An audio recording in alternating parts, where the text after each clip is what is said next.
this vehicle here behind me, one of the coolest, one of the sportiest estates at this moment. Gerade für Sporty gefahren, jetzt aus der Kurve raus. Boah, ist das geil.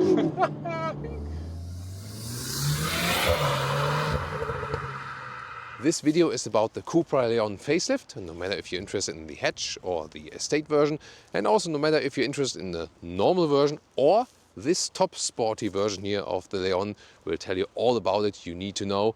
With Thomas Autogefühl in 4K, full screen, full length. Let's go with the Cupra Leon facelift, and in all versions they get a new front here with a shark nose design, so a little sharper design indeed in the front. It's actually pretty cool. Sporty look even for a base model. This here, however, is the VZ model, the top sporty version, 333 horsepower, soon more to the performance figures. You now get new lights as well with a new design, this Triforce design, gain-on style, you know, Zelda stuff and so on. That's what, you know, I always think about it when I see this 3-dot structure. Also, when you hit the turning indicators, it replaces this one here in the front, or also the hazard lights. And Matrix LED you can also get, and it's standard here for this VZ Extreme version, which is the top trim version for you today in Glacier White here, by the way. So this white color, which then of course has a greater contrast here to the shiny gray parts we see all over the vehicle. The length here for the Sports Tourer or the Estate is 4.66 m or 183 inches. You can also get the Cupra Leon hatch, which is then 26 centimeters or 10 inches shorter. It's just the overhang though, because the wheelbase for both is the same. That's why they will also have the same legroom in the rear. It's also a very interesting aspect for sure. But I mean, if you think about sporty driving, especially since the engine obviously is in the front, it's maybe not a bad thing when you have a little bit more weight in the rear here also with the Sports Tourer. Then you also can get performance brakes. They are also standard here for this VZ Extreme version. In this case here, Akebono performance brakes. You can also see here this really large brake calipers. Then the copper contrast, both from the calipers and from the wheels. 18 or 19-inch wheels, and once again here in the top version, 19-inch wheels are already standard. It is an all-wheel drive, which is somewhat front-wheel biased. So front first, and then also power sent to the rear. But then this one here, now with the facelift, also gets a torque split, like you know, for example, from the Golf R. So you can also send more power to the curved outer wheel. It even features a drift mode, which you can use on like a closed circuit and so on, or maybe like if you have like an area like this here, and which is maybe then wet or full of snow or something, then you can also use the drift mode that even, you know, extends this function, that more torque is sent to the rear and then onto the outer wheel and so on. Of course, nothing like for public roads and so on. Then the new design also for the rear, which is pretty cool because the light strip goes through here. It almost looks like a small Audi here now, don't you think so? And this tribal style Cupra logo, you know, the background is that it used to be a sports brand of Seat, like just a special sport edition of a Seat, and then they formed their own brand from it. If you hit the turning indicators or the hazard lights in the rear, you here also have a cascading turning indicator effect. And yeah, I think especially in the white color, it fits very well to the vehicle and the VZ logo. Again, for these top sports versions, there are different VZ models available, by the way. You can get even one for the plug-in hybrid, and you can get one for the hatch, and also here one for the Estate from the pure combustion engine side. And this is especially here for the Sports Tourer for the Estate. Only the Estate gets the highest horsepower figure together with the all-wheel drive that is not available in the Cupra Leon hatch. So that's like a specific thing. And we can take a look under the hood. So basically you would start with 1.5 TSI. That one then is also the basis for the plug-in hybrid model. You have a 2-liter TDI and you have a 2-liter TSI in different horsepower specs, with some 300 horsepower for the hatch. But here in the Estate you can get the 333 horsepower version, 4.8 seconds in the acceleration figure. All-wheel drive then also for this model, as I said, explained before, and then also with the torque split. So that's the most fun vehicle you can get. And yeah, you've maybe already seen this very short snippet there in the front. You can have so much fun with this vehicle, and especially since we lately driven so many electric vehicles, and I mean, they're great in performance when you accelerate straight. But this one is also, you know, to use in the corners and so on, and you just feel that you're driving with less weight than with the modern electric vehicles. So this is, I can already tell you so far, a true fun machine.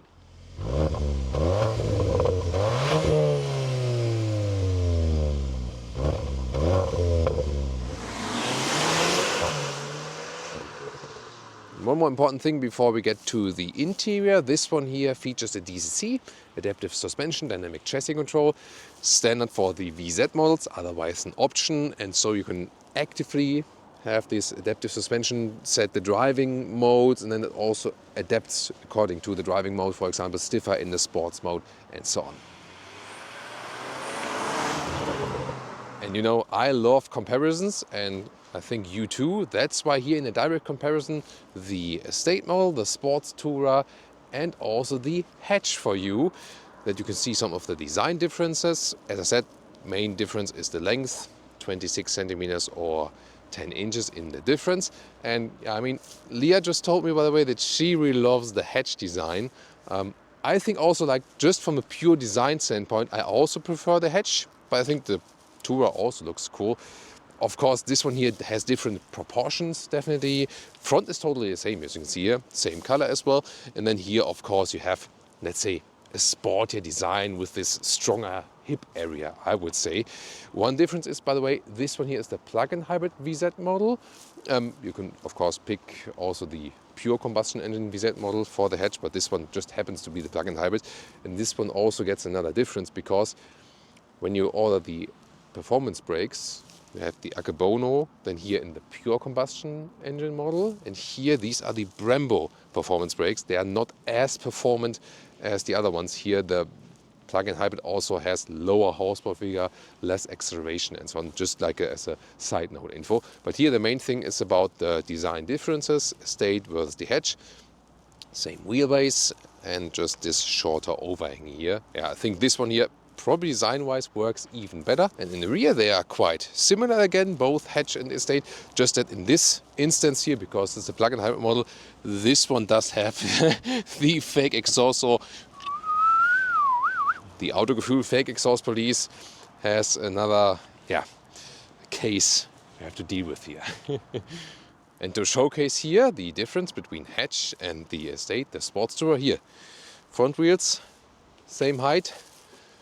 Rear wheels also at the same position, so same wheelbase. And then you can see the different overhang here. Here, there you can see it. It is just like the longer overhang than here for the estate model. When we now get to the interior, let me give you a small introduction, because I want you to take a look at the user interface, especially because recently we've been testing so many all new vehicles, new EVs, that really are somewhat complicated in the user interface. And now you get to a vehicle which has an older basis, an older platform, and you suddenly see, wait a minute, honestly, that was so much better and so much easier to control. So look out for these features, very interesting, definitely. Then, key fob here, this is high gloss black, have a Cupra logo. Yeah, I would prefer something else maybe than high gloss black, but when it's fresh and clean, then it's nice. Oh, they also put like a nice microfiber accessory to it. Then door closing sound. It's really solid, nice. Rear. Yeah, that's a really solid door closing sound. And let me just activate the ignition one more time, because then we don't have this beeping. Here inside of the doors, top part is somewhat softened in the front, a little bit. Also a leather red cover from the inside. You can also get this Sennheiser sound system, and some of the ambient lighting is already integrated in the door. And also, let's see here, when I hit the turning indicator or the hazard lights, it also shows then here for the hazard lights in the inside of the doors. Why not?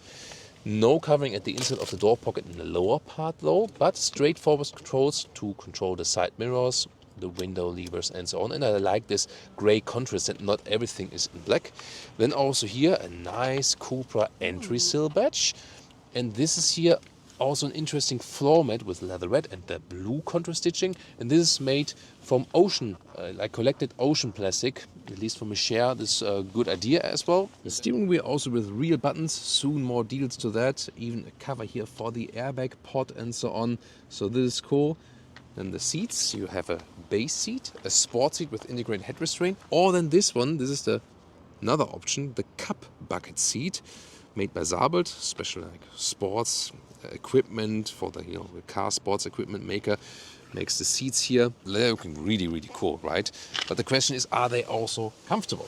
Materials-wise, by the way, these here are fabric, microfiber, and leatherette, so it's also animal-free. The normal sports seat will also be with some microfiber and leatherette, and the base seat is fabric.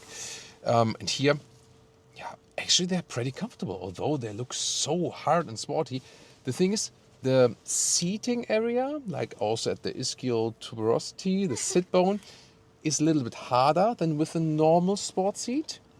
But from the top part, it's actually cozier and holds you tighter, and that takes, again, weight off the lower area. So, I mean, probably it depends on the body, which is better for you. I probably need to drive both like 1,000 kilometers to really give a final conclusion on that. I think I would maybe go with the normal sport seat because of the softer cushioning while sitting on them. But these are also pretty cool. So for these sporty seats, they're actually pretty comfortable. And with 189, 6'2", I still have enough headroom left. You find a good seating position. So yeah, I mean, already from the first impression in the interior, like this claim, could it be one of the coolest estates? That might work. And here, manual control of the steering wheel column, and it's a very smooth process how that feels. Welcome to this interior. Well, very sporty indeed, and of course the sport seats here, even for the passenger. It looks really amazing, doesn't it? And also has the electric function for the passenger seat, by the way, also very interesting to know. Then here you have this gray contrast, so it's not just plain black. So I think it's a good idea, also with contrast stitching.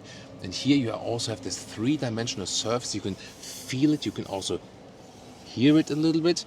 Glove box is dampened and with a interesting additional cubby hole there. Then you now with the facelift get the 13-inch infotainment system as standard, illuminated sliders, and also the software has been updated. It looks not the most modern, honestly, but it's quicker than before, and I can also take you on a short tour there very soon. Then in the middle console, what's interesting here on the side, you have a nice covering here, and when I feel it, left side, driver side, and here on the right side, on the driver side, like it's even more dampened below, it's a little bit softer. That's really good, like when you touch your knee here on the middle console, that's a little bit softer. I think they could also have done it for the co-driver side, but of course it's more important to do it on the driver side. By the way, you maybe realized I always say driver and co-driver, like WRC inspired, and not always passenger seat. So yeah, that's a car enthusiast thing, nerd thing. Sorry about that. In the front part, 2 USB-C chargers, also inductive charging pad. This is also ventilated, so the smartphone does not overheat. Dual clutch transmission, shifting lever, and then you have the cup holders here. They are not adaptive, however they have different sizes at least. And then here the armrest could be a little bit softer for the elbow, honestly. But here you can adjust it in height and also in length, so both possible. 12-volt supply underneath. So that feels, looks, everything kind of solid. And also here from the driving position with the steering wheel, shifting pedals on the steering wheel. Nice menu controls here with the volume down and up, right side to control something of the digital instruments. It's an airbag cover, they also thought of that. And also, to me important, 2 important buttons, one for the driving modes and one to start up the vehicle or shut it down again. Driver POV, right side to control the digital instruments, left side here for the volume, for example, and the cruise control. And then here with this Cupra button, you can click through the different driving modes. And when you are in the comfort mode, for example, and then press and hold the Cupra button, then it directly hops to the Cupra mode. In the digital instruments, you can also have a lap timer actually, but this is cool, like with a big RPM meter. But you can also switch to this view. This is also nice, or then this, whatever you prefer. And with the main infotainment, the main thing to me is the climate unit. You have these sliders here, and it's good to have the sliders. They're also illuminated instead of just doing something in the infotainment system. Gotta say though that once they didn't respond, then I restarted the vehicle again, like the infotainment system, press and hold here for a longer time, and then it was working again. The software itself is good now. It's actually quicker than before. It could look better. It It looks a little bit outdated from the looks, but it's quicker now. And Apple CarPlay, Android Auto is a nice wide integration as well. And also important to deactivate this speed limiter here, this new EU law chime. There we go. This is a nice shortcut to deactivate that. Well, I can tell you who is looking good in these seats. Leah defo does. We're also listening to the sound system, and I think it's decent. Very bass heavy, very intense from the bass. I think we've heard better ones, also worse ones. I would say it's not the most special, but decent this level. Inside of the rear doors, hard pack here on the top part. Then we have nicer structure right here and here. No covering at the inside of the doors. And then if you have these cup bucket seats, you also have the fabric and the same styling in the rear seats right here. And actually fairly comfortable. Middle part, the cup holders, they're not adaptive though. And the middle console now features 2 USB-C chargers. And here you have also a climate unit when the ignition is on. And when you sit behind these cup bucket seats, the legroom is still fine here because it would be almost the same like with the normal sport seats. Since this one here, the Leon, no matter if you go for the hatch or the estate, you always have the longer wheelbase version of this platform. Whereas the Audi A3 and the VW Golf as the hatch have the shorter wheelbase. Here the Cupra, both the Octavia and also the Golf variant have the longer wheelbase version each. And that's why I can also sit here as a tall adult behind another tall adult.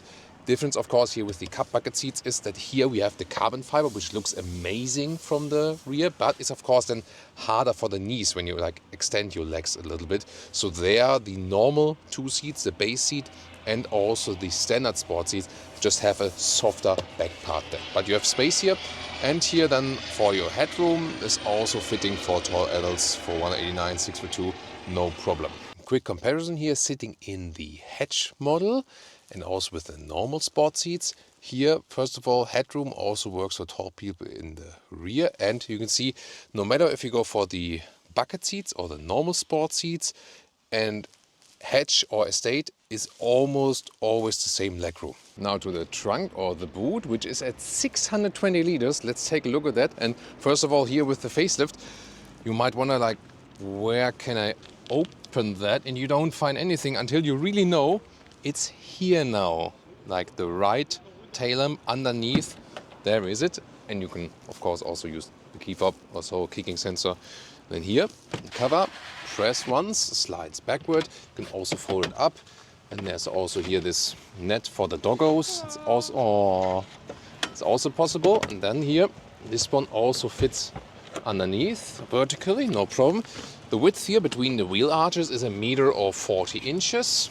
In the wheel arches a little bit more space, and the length here of the estate, the sports tourer, also more than 1.40 meters in the normal length. And the height, very important. Here of course then at 67 centimeters or 26 inches. Underneath there's even more space. Look at that, there's a subwoofer. Of course, if you would not have the subwoofer, there can be like a replacement tire, or there are also these, you maybe know these special replacement tires which can be put around the subwoofer, also possible. Here on the left side it's very interesting. This is here a real power socket in the trunk, and this one here, pressing, then you have like this semi-automatic towing hook, like this. I can press it again, and then I can fold it in again like this. And of course, really nice for the estate here, the remote release, right and left. So this is perfectly usable. So yeah, one of the best compact estates trunks overall, I feel. And then here is more than 1.80 meters or 71 inches in the total length. So this is really excellent. So what else can you wish more as for the trunk flexibility, or what's your take on that? Cupra mode. Ooh.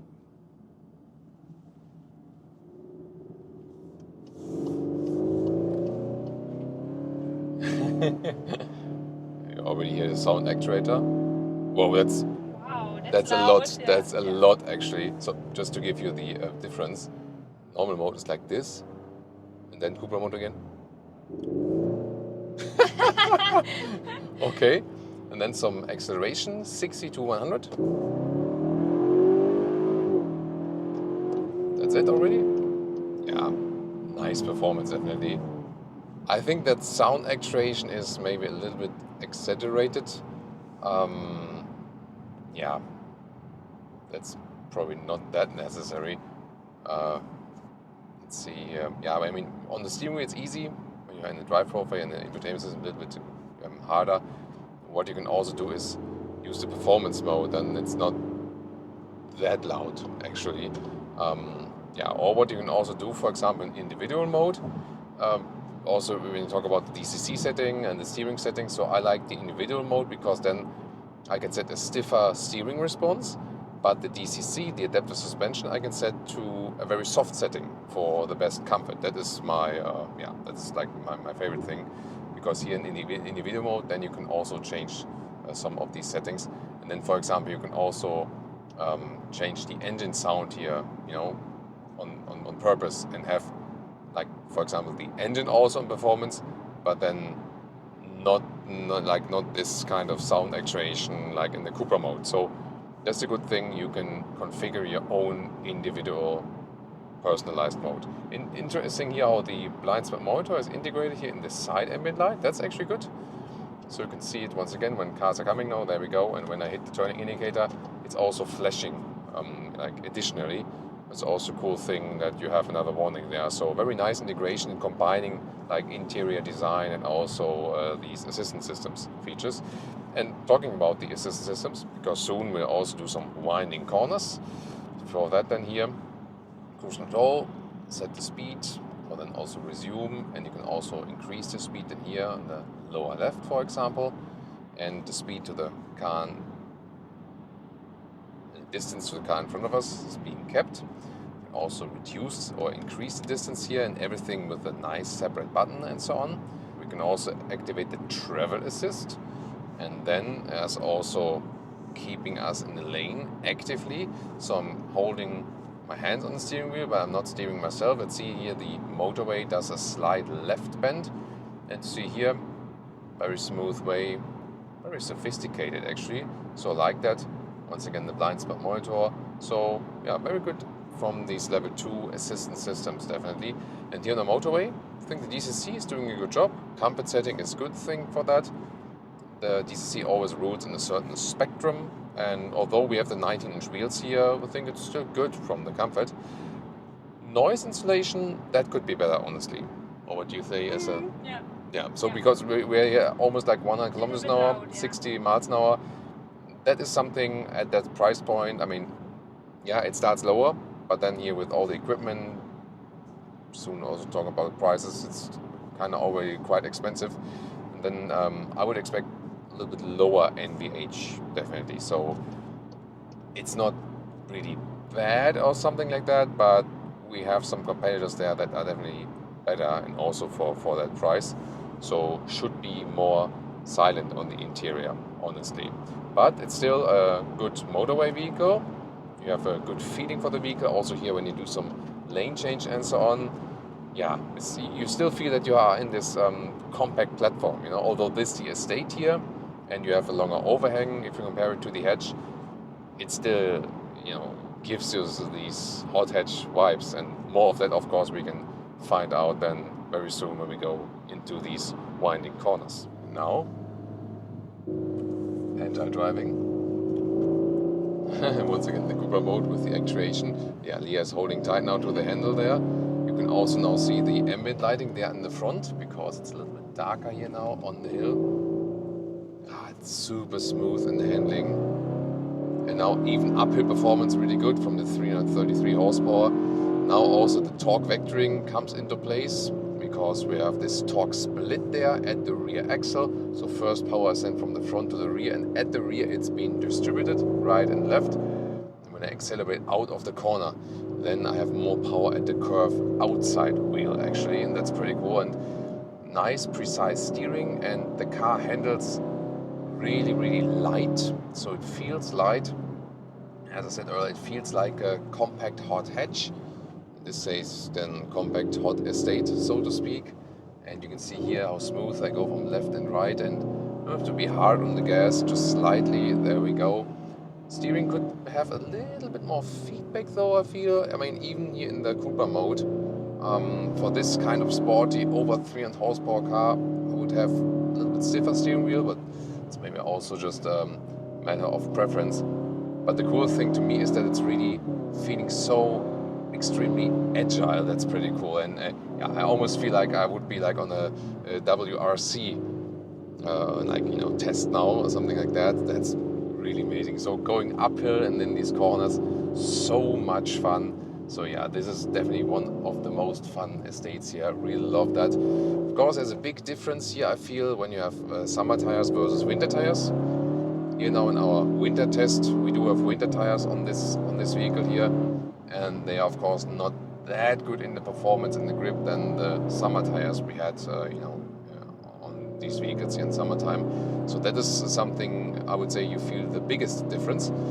Also, the suspension here in the Cupra mode or in the sporty mode does a good job, accelerating out here one more time, 100 kilometers an hour. This is really some ready stuff here. Yeah, it's also quite cold here today, so of course we cannot expect the best grip. Also have to be a little bit cautious here because the road is slightly wet, but yeah, so much fun in the corner. So yeah, is it one of the coolest estates? I mean, here driving fun, definitely really, really cool. One thing I have to say about these sport seats here in these corners, they're excellent here with keeping us tight here, especially in this shoulder area. That is amazing.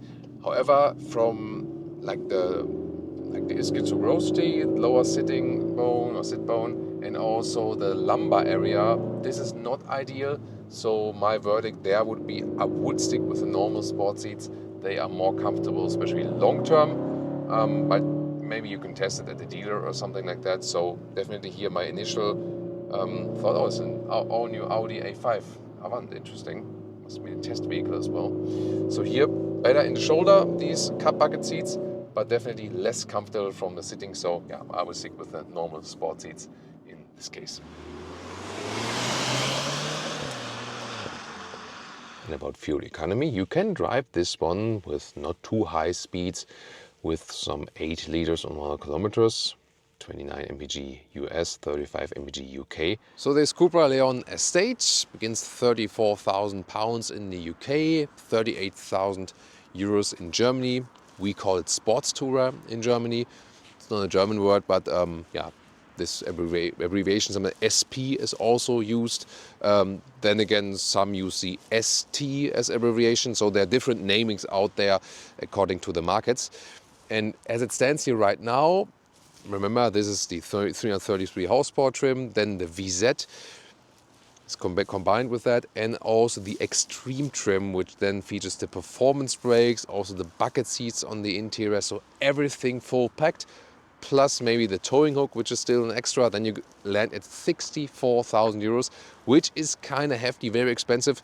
Yeah, one of the most expensive Cupras you can buy. But I can really say, in this case, it's kind of worth it because it's so much fun. You get everything in it. About the bucket seats, I love them from the shoulder part, but I would get, for the better seating depth, I would get the normal sport seats for more comfort, so maybe not go for the Extreme version. But I had so much fun driving this one, and it is a compact estate. Yeah, there may be larger estates which are better on the motorway, on the German Autobahn, like an Audi RS6, which is also like a dream estate and so on. But this one, because it is still on this compact platform, is lighter and so cool to put it in the corners that I really loved the driving experience. I hope you enjoyed it as well. Tell me your feedback about this vehicle, and we have, of course, more Cupra content here for you, like the Formentor.